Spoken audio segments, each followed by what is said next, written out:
Hello and welcome to episode 17 of the Fight for the Future live stream. Just at the top here, I wanted to remind folks, if you like this content, remember to like and subscribe.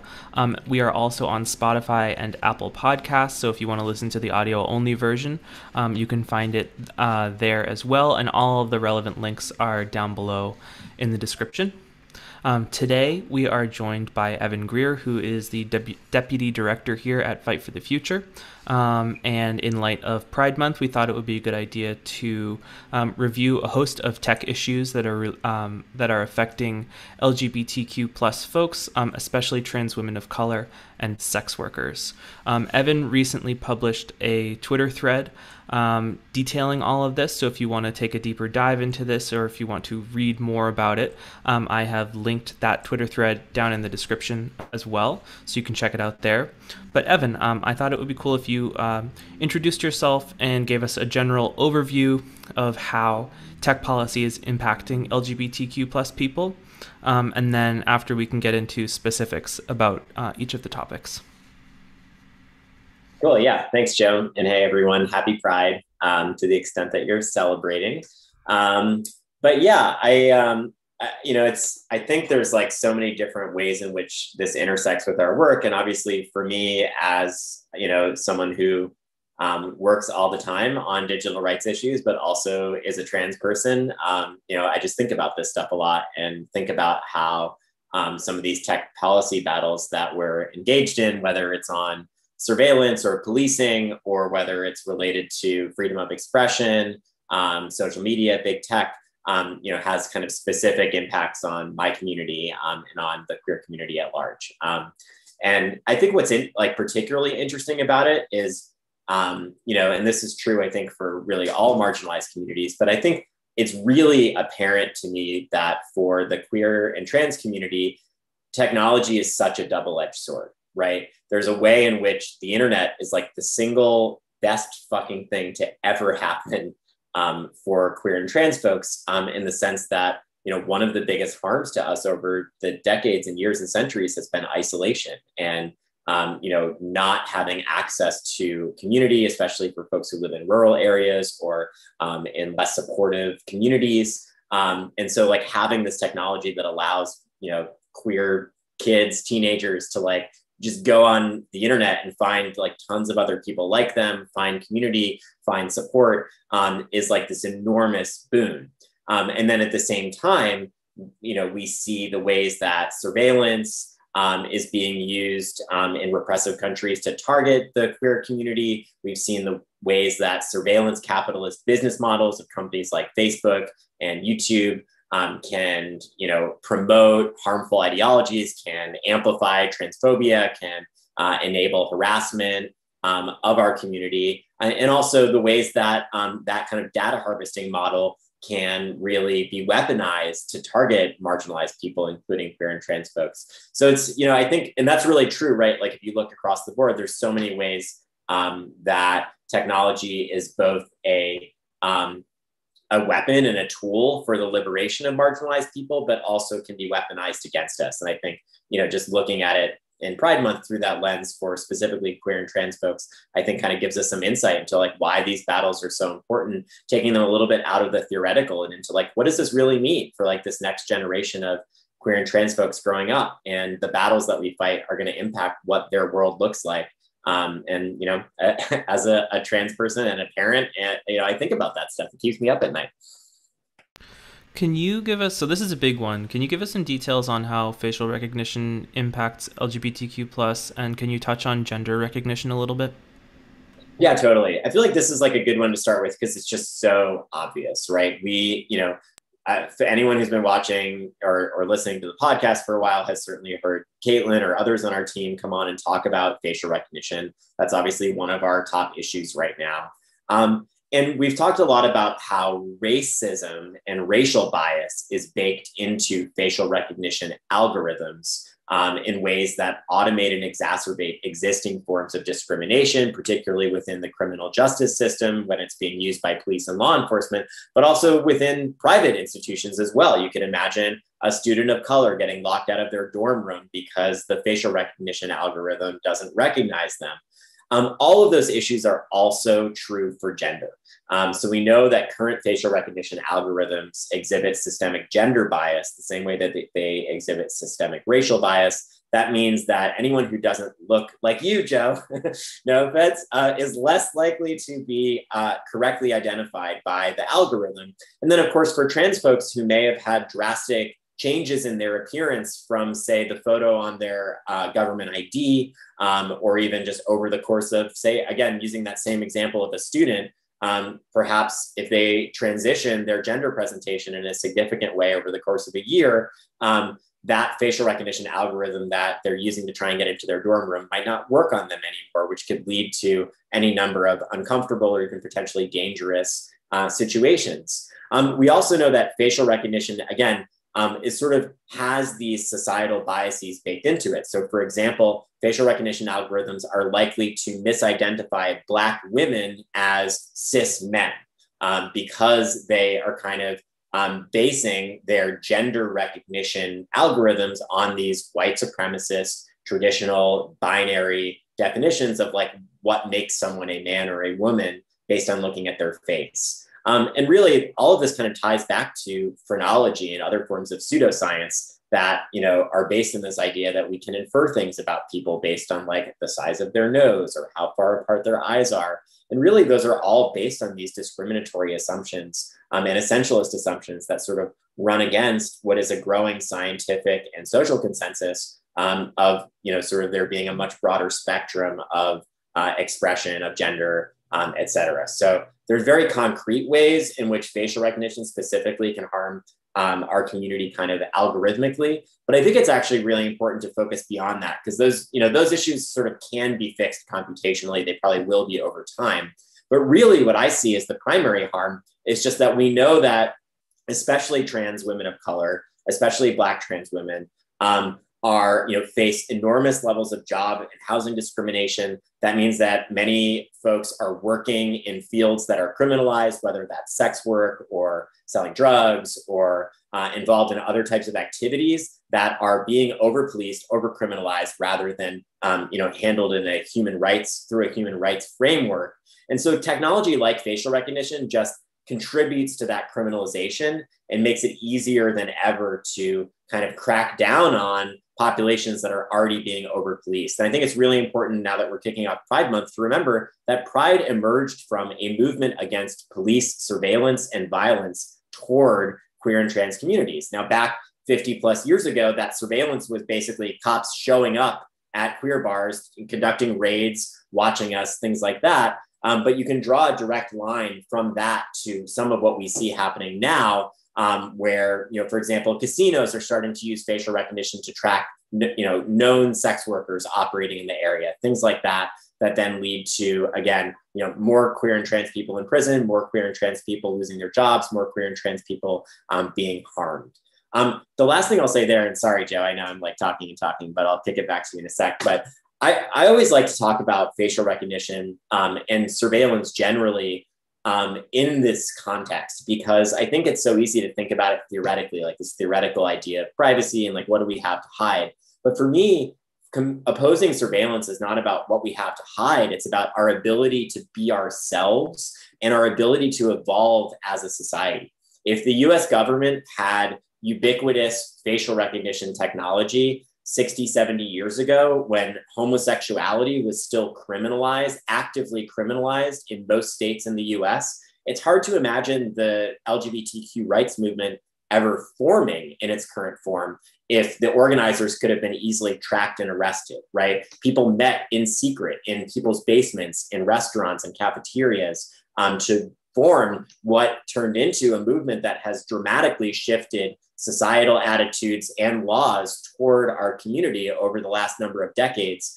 And it's hard to imagine that happening now. And so when you think about, you know, surveillance, and I think this applies to a lot of the freedom of expression issues we're going to talk about too, if you support ubiquitous surveillance or you support ubiquitous censorship, basically what you're saying is that you think the status quo is good enough and that you're fine with sort of like locking down society the way it is right now and not allowing any further deviance from current social norms or current laws that allows us to test whether those norms and laws are correct. And we now know that the norms and laws that we had 50, 60 years ago were super duper wrong and unjust and immoral. And the same is true about a lot of institutions we have now. If we don't allow for space to criticize and challenge those institutions and norms, then we have no space to evolve and change for the better as a society. So this is sort of a good segue, just speaking about like over-criminalized activities and things that are being framed poorly. We see a lot of concern around encryption. People assuming that encryption is going to only, or people implying that encryption is only used for criminal activity or bad stuff. How does this affect this issue, and why is encryption so important for people who may not like be super familiar with it? Totally. I mean, encryption is important for everyone, but for members of the queer and trans community, encryption could be a matter of life and death, especially for people who live in countries where queer sexuality is still actively criminalized.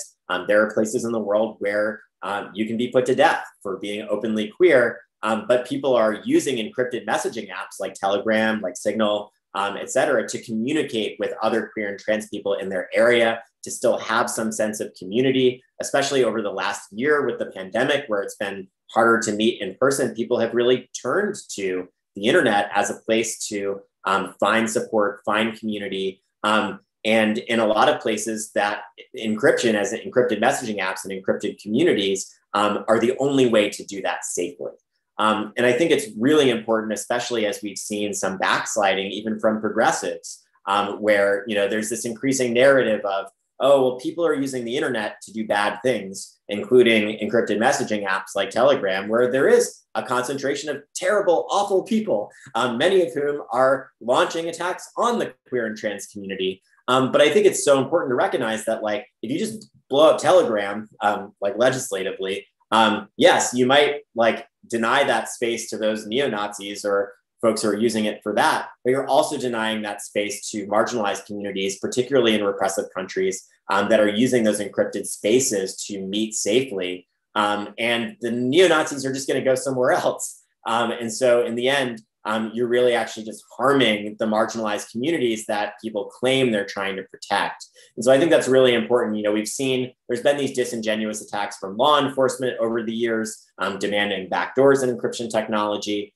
There's a lot of smart analysis about why that's a terrible idea, just from a security perspective, much less a human rights and civil liberties perspective. Encryption is what protects our hospitals, our airports, our water treatment facilities that our children drink from. And when you weaken encryption, you put all of that critical infrastructure in danger.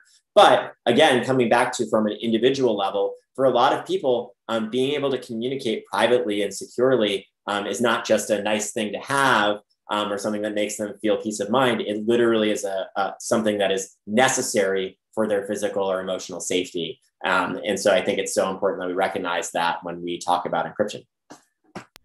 So you were speaking about online trolls a little bit, people organizing to like harass other people online.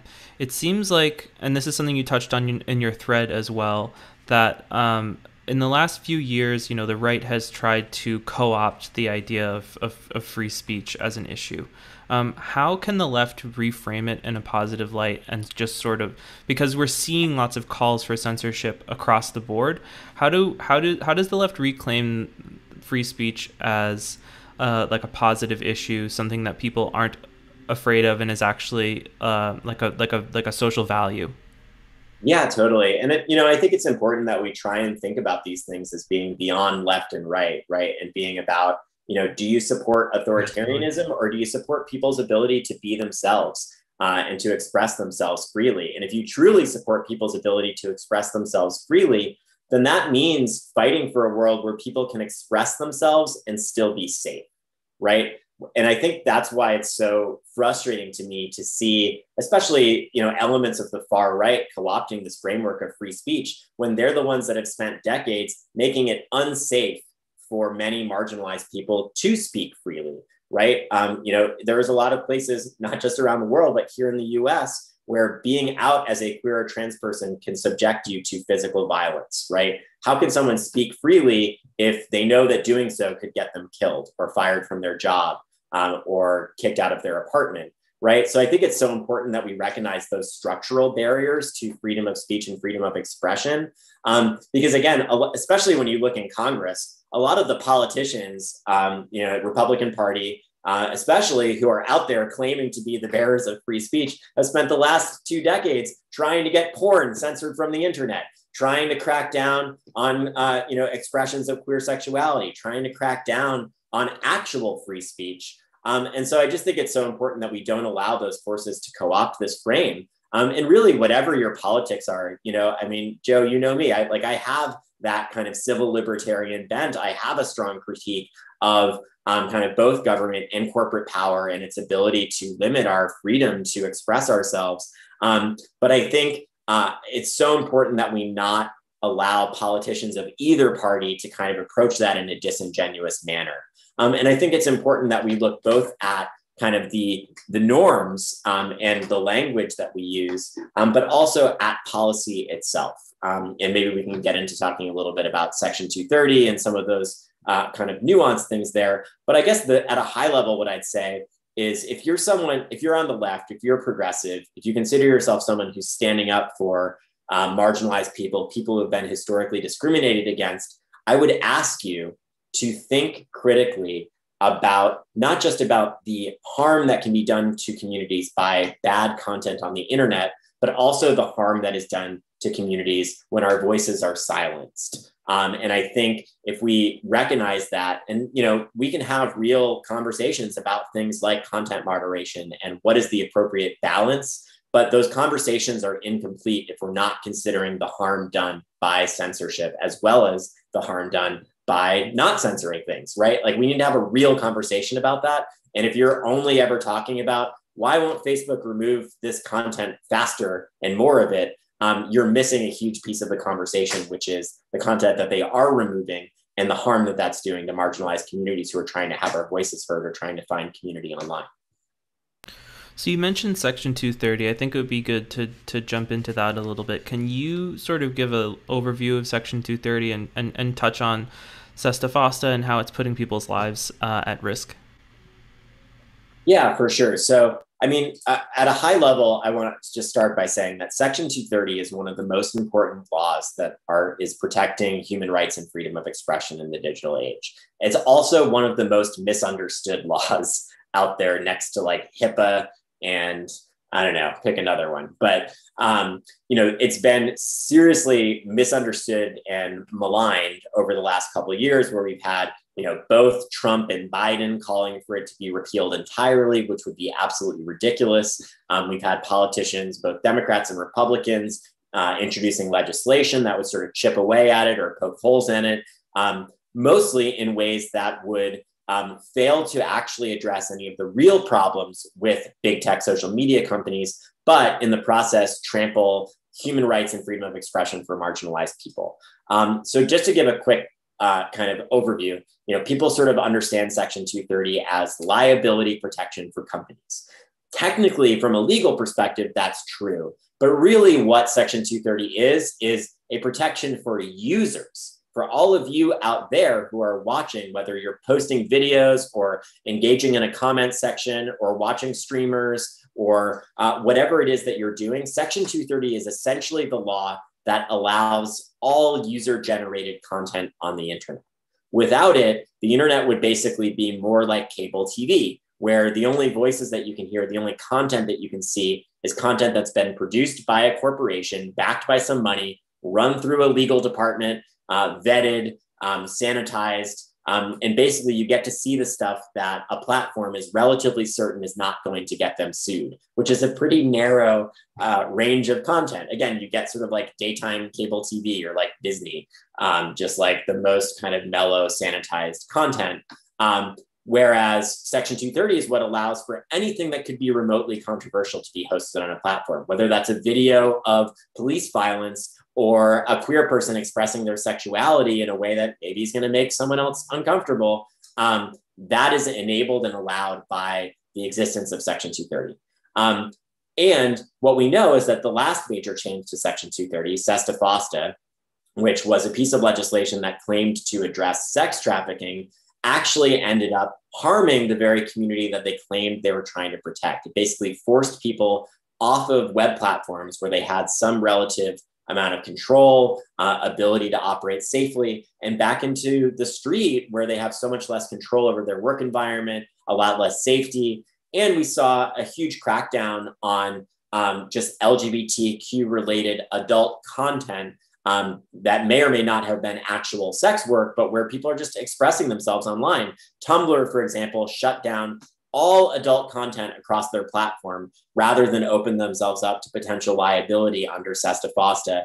Craigslist shut down their entire personal section, which for many years had been a place where a lot of queer folks met other queer folks, especially queer folks who were in the closet or were living in more less friendly territory. And so what we saw is these spaces online that were actually really important for queer people to express ourselves, for queer people to find work, for queer people to be safe, got shut down by a law that claimed it was meant to address sex trafficking. And there's no evidence to suggest that it actually addressed that actual issue, and a lot of evidence to suggest that it cost some queer and trans folks and sex workers their lives, and that it had a hugely chilling effect on the freedom of expression of our community.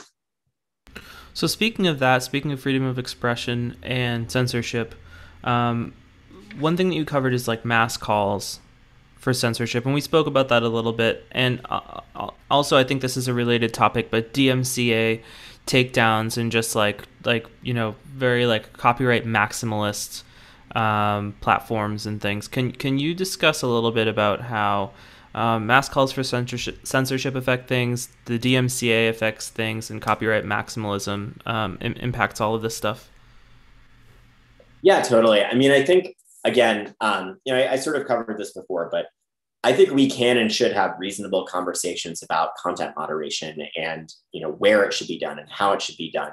But I think what concerns me is to see that conversation lack nuance, where a lot of progressive organizations in the US, their only refrain right now is basically like, why won't these platforms take down more stuff that we don't like? With no acknowledgement of the ways that those types of moderation regimes often rely on artificial intelligence, often rely on underpaid moderators who are trying to moderate way too much content in way too short of a period of time, and the ways that that can then end up inadvertently or sometimes intentionally silencing the viewpoints of marginalized communities. So really all I would ask is just to inject some nuance and inject some pause into that conversation to say, all right, we may decide that it's worth it to remove a certain type of category of content, even if we know that there's going to be some collateral damage to speech, but let's at least acknowledge that rather than just pretend that there's some magic way to remove all the bad content without inadvertently also removing some legitimate content. Because the reality is there just isn't, and people want there to be, but it's just not as simple as you want it to be. And so all of these decisions come with trade-offs, and we need to be talking about those trade-offs through a lens of human rights, and from my perspective, through a lens of impact on the most vulnerable. And I would argue that queer and trans community are among some of the most vulnerable folks who have, again, been given a lifeline through these online communities. And I think anyone who is just willing to erase those in their pursuit for kind of sanitizing the internet is frankly ignoring the concerns of our community and putting our community's lives in danger. So I get a little bit pissed off about that. And I think frankly, if more DC-based progressive organizations had trans people and queer folks in their leadership, they might recognize some of these concerns, and I would really encourage them to take them seriously and not gloss over them. In terms of the copyright stuff, this seems like such a kind of random issue. Like, okay, am I really supposed to care about copyright when the world is on fire and people are in prison and climate change and there's anti-trans legislation passing in dozens of states across the country? And the answer is actually yes, because copyright is sort of one of the regimes in place that enables widespread removal of content from the internet. And we've seen it weaponized a bunch of times. There was a far right organization in the UK that published a bunch of like basically like hate speech against queer folks, and people kind of exposed them for it. And then they tried to claim copyright on the hateful content that they posted to get it removed from the internet. This is an example from a few years ago.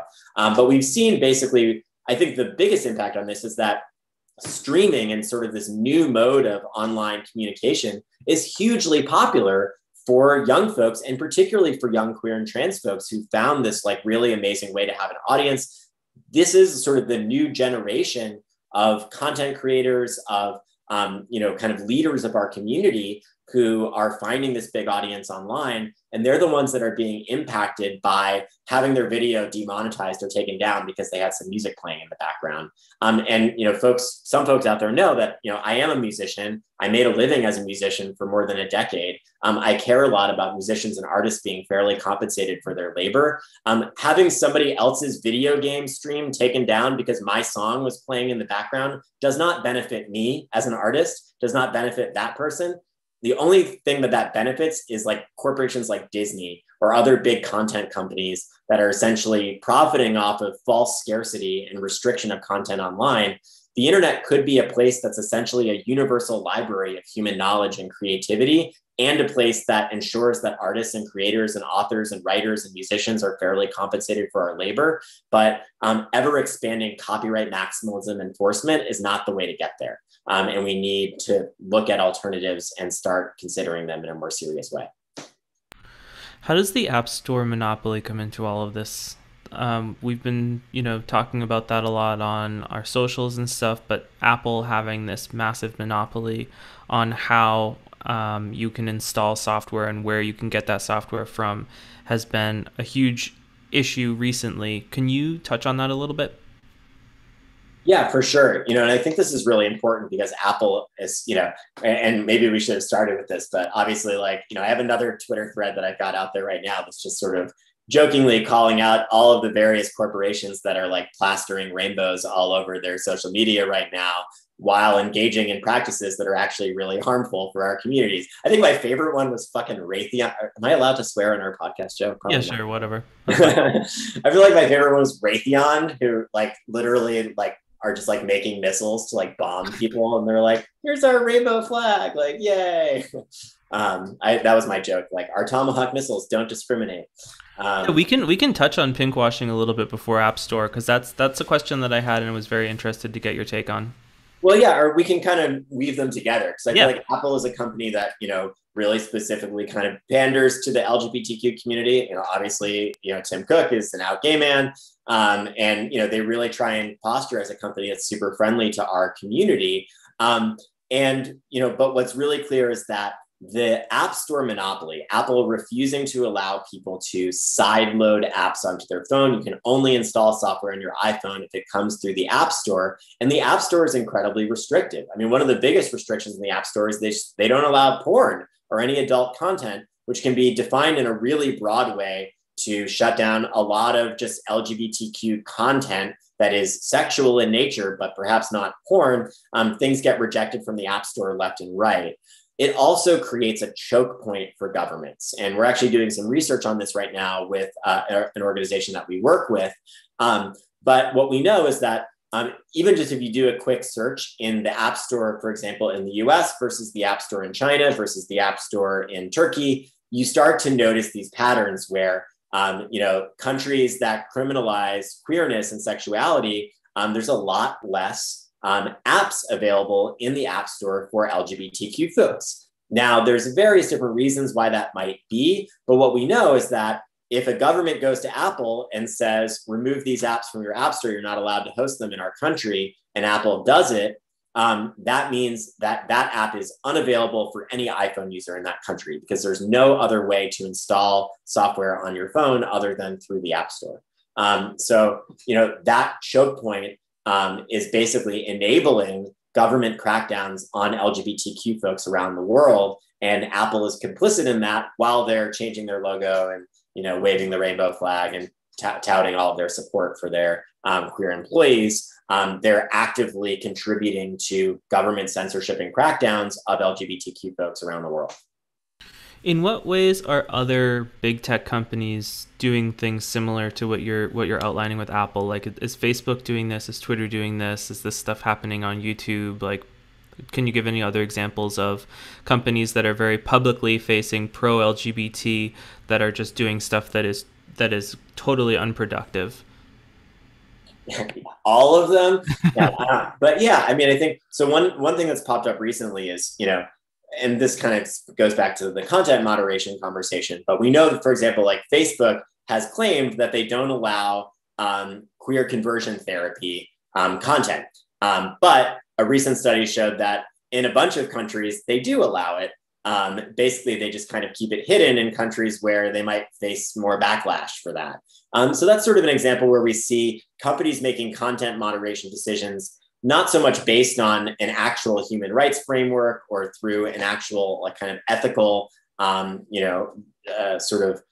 decision making, but basically based on public relations and PR. We see that again and again and again, where companies make moderation decisions based on news cycles, and marginalized people always sort of get caught in the crossfire or harmed the most. Another big one is Spotify, they're running a whole kind of pride campaign right now where they're saying, oh, here's all the LGBTQ artists that we are celebrating this month. And in the meantime, Spotify has refused to respond to a letter that we organized with a number of prominent human rights organizations, including prominent LGBTQ groups like the National Center for Transgender Equality, National Center for Lesbian Rights, and a number of others, about a patent that they filed to essentially conduct voice recognition surveillance and use gender recognition to recommend you music. Now, let's unpack this from the back. First of all, I feel like just the idea that you can determine what kind of music someone might like based on their gender is inherently pretty sexist and ridiculous. And then the idea that you can infer someone's gender based on their voice, of course, is based in these very essentialist and frankly transphobic kind of binary notions of gender, and also just leaves a lot of people out. There are cis women with deep voices and cis men with high voices. There are trans folks all across the spectrum in between with various different types of voices. This applies to race and accent and a variety of other things as well. But the fact is, here we have Spotify, a company that's waving its rainbow flag and saying, here we are supporting queer and trans artists, while actively developing technology that is based in surveillance and based in these really harmful notions of gender essentialism. And again, I'm still trying to imagine what kind of music, are they going to hear my voice and be like, you want to listen to Slayer? Or my partner's voice and be like, you must want to listen to Elliott Smith, or whatever. I don't know, it's it's just a really ridiculous concept and notion, and based in, again, these, same kind of harmful ideologies that we've seen pervading across the surveillance capitalist kind of industry, just taking that to a sort of extreme. Yeah, and you said in the thread, this is one quote that really stood out to me. You said in the Twitter thread, visibility doesn't necessarily translate to justice and liberation unless we fight for it. Can you expand on that a little bit? Yeah, for sure. I mean, I think this just sort of, speaks to, again, sort of that double-edged sword that we started talking about at the beginning, that the internet has rapidly accelerated the visibility of trans and queer people, right? It is a lot harder now for someone to go their entire lives without realizing that someone that they know is queer or trans, because your friends from high school are coming out on Facebook. You're exposed to a much broader swath of the population than perhaps you were in a pre-internet world. And that does, matter. That visibility does have a concrete impact. We know that it's rapidly accelerated kind of cultural change in the sense that, if you look demographically at young people versus people over 60, attitudes about sexuality and queerness and gender are much, much more progressive and open, and kind of based in, in kind of values of allowing people to define themselves among younger people than they are in older people. And you can see that kind of curve align with internet adoption. But again, these same business practices that companies have weaponized that are doing harm to communities of color, that are exacerbating voter suppression, that are invading people's privacy, these surveillance-based advertising models, have specific harms to our community as well. And so I think, it's just important that we don't just say like, oh, well, the internet is, only going to be good for queer people. And like, let's just, like the more that people know about us, the better. There's degrees to which there are people for whom privacy is still a matter of life or death. We have not come far enough yet to just have, be able to rest and be able to just assume that more visibility will lead to more justice. There's always going to be a backlash. We're seeing that now, again, with this huge rise in anti-trans legislation across the United States, particularly targeting trans children and trans youth, trans athletes. Part of that is being fueled by the fact that folks on the far right have recognized that this is like an issue that they can kind of get clicks out of and resonate. Beating up on trans people has always been pretty popular. And there's a way in which the internet is feeding that, while it's also giving us this opportunity to push back against it. And so again, I just think it's so important that we like hold the nuance and not just make these simplistic statements like the internet is good or the internet is bad, but rather say, what kind of internet do we want? And how do we fight to ensure that the internet that our kids grow up with is one that holds the worth and dignity of humans at its center, and is, and has the net impact of empowering and uplifting people and giving people that megaphone for expression, rather than creating an amplification of existing discrimination, amplification of existing corruption, authoritarianism, tyranny, and greed. Yeah, you spoke a little bit about legislation that's in the works, and like discourse online that's really, like you said, beating up on trans people, beating up on LGBTQ people.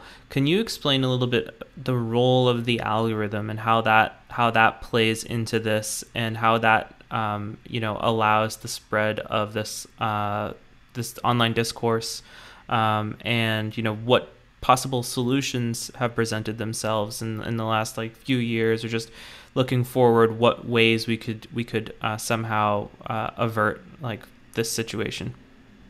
Totally. I think it's really important and encouraging that we are starting to see kind of more thoughtful conversation about the root causes of the harms that we see emerging from big tech companies, monopoly power, and their surveillance capitalist business models, which really is about surveillance advertising benefits from algorithms that maximize for engagement, right? So Facebook makes money from selling ads. Facebook's algorithm is optimized to sort of give a boost to any content that they think is going to get people to engage, to stay on the platform, to click on more things, because that's what makes them money. And whether that content is good or bad or harmful or well-informed or misinformed, Facebook doesn't care. Facebook is biased, not against conservatives, not against liberals. They are biased toward making money. That is their goal. And it is a cold-blooded algorithm. And it does not care who you are. And it does not care what you do. It just cares about getting people to engage. And what we've seen is that leads to the amplification of some of the worst content on the internet, artificial amplification, right? It's one thing, look, there's a bunch of terrible people in the world. Those terrible people are going to say terrible things, and other terrible people are going to want to share those terrible things. That is like a cultural problem that can only be solved through movement building, et cetera. But when Facebook is putting their thumb on the scale and actively amplifying some of that worst content in this pursuit for advertising dollars, that distorts people's perception of like, what sort of is normal in a way, and creates kind of these echo chambers where we lead to these really, really hateful, harmful ideologies sort of getting an artificial boost from the algorithm.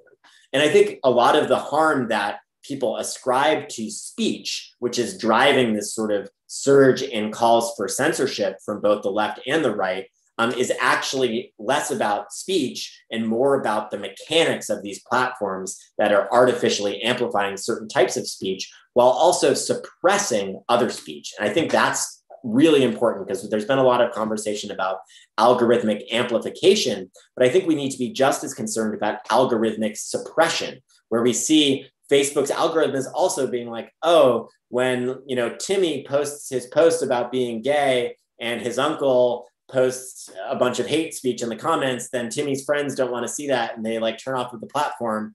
And like they're actively suppressing conversations as well as amplifying them, just, you know, again, not in a particularly political way, but just in a way that's about keeping people on the platform and keeping people happy and keeping people, giving them money, essentially. And so I think it's really important that we're as concerned about algorithmic suppression as we are about algorithmic amplification.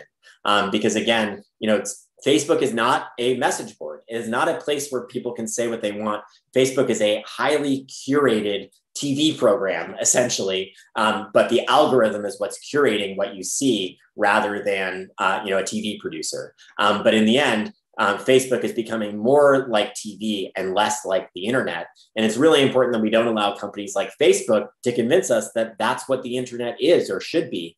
We kind of all know what we want the internet to be. We want that internet that's, you know, kind of has its weird nooks and crannies and places for everyone. And that's why we need to get past these monopolies and create, fight for policies that chip away at their monopoly power so that we can replace them with perhaps more decentralized, more community-based models of coming together on the internet that, again, leaves that space for everyone, including some of those terrible people who I do not want to ever hear from. But what we would have then is a, you know, space for everyone without these giant centralized companies putting their thumb on the scale, amplifying some of the worst content, suppressing some of the best content in their quest for advertising dollars. So I want to expand on that a little bit. So this is something that I find very fascinating, but like potential solutions for this problem of algorithmic amplification. In your mind, what do you see as a solution to this problem? Is it chronological feeds in these apps? Is it more real-time social media stuff like Discord, where it's closer to a chat than like a social media feed? Is it stuff like this, like what we're doing right now, live streaming, where the algorithm doesn't have an opportunity to edit or amplify things that we're saying because we're saying it live, and the people that are tuning in see it as it happens? Like, what do you see as or decentralized applications as well is a big one. What do you see as some of like the highest profile solutions to this really like significant issue? I think you might be muted. Can't hear you. Yeah, sorry. It's all good. Totally. Yeah, I think I break this into two categories, right? There's harm reduction. What can we do right now to start addressing some of the harm that we're seeing? And I think, for example, there's a piece of legislation that was introduced by Senator Markey a week ago or 2 weeks ago that sort of would specifically examine this issue we were just talking about of, you know, if you can prove that this company's algorithm is like actively discriminating against people of color and not serving them ads for housing in certain areas, for example, that is a specific civil rights violation baked into their algorithm that they should be held accountable for, right? So that's an example of like policy that can address harm right now. Now, you know, there's some nuances around that bill, and we're excited to kind of keep talking with Senator Markey's office to improve it. But I think that's an example of a piece of legislation doesn't blow up Section 230, doesn't throw out the baby with the bathwater, but takes a specific problem, a specific type of harm that we're seeing from companies like Facebook and YouTube, and attempts to address them. Then I think we look toward the future of what are alternatives looking like. And I do think that moving toward interoperability and having essentially protocols rather than platforms, so that you know, if you post content and people want to view it through, you know, various different types of apps or sort of follow you in various different types of ways that they can, but you have a lot more control over your experience of that, I think is a really interesting direction. I think, you know, decentralized, you know, blockchain-based kind of messaging and or social media is like, you know, on the horizon. Like there's definitely some projects that are already sort of tinkering with it. A lot of it is about just getting network effect. But I think it's very likely that, like, you know, we're reaching a boiling point. People are starting to abandon these centralized platforms and moving toward even just like WhatsApp groups or text threads or kind of mediums where they have more control. And I do think that, like, we're not going to be stuck with Facebook and YouTube forever. I think it is a matter of time before these giants fall And it's up to us to make sure that what takes their place is better and not worse.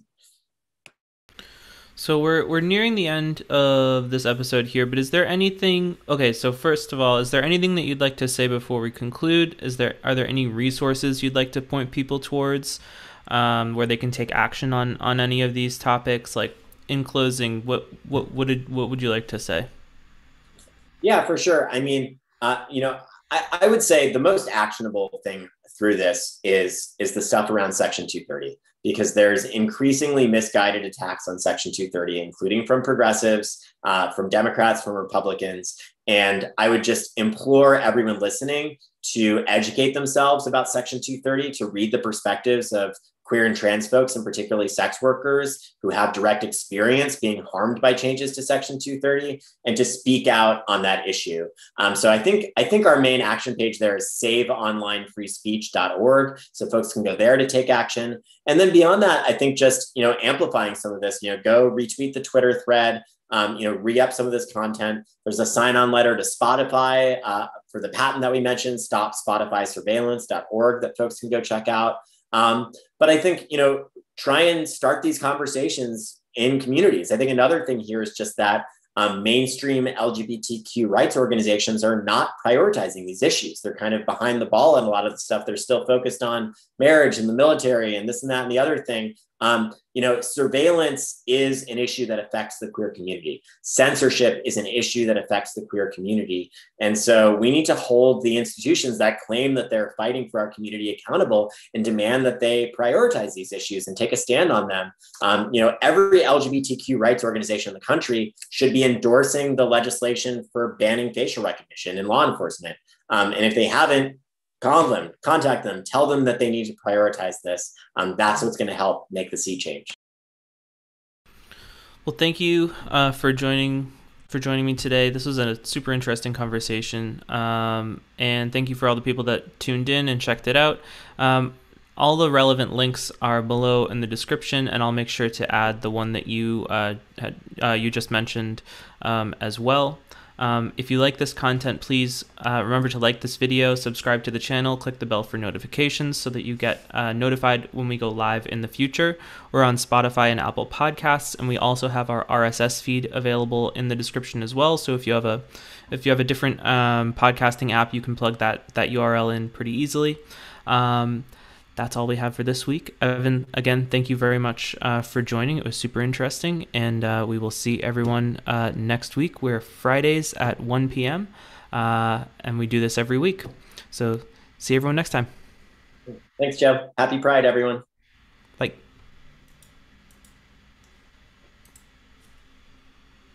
Okay, we're off the air.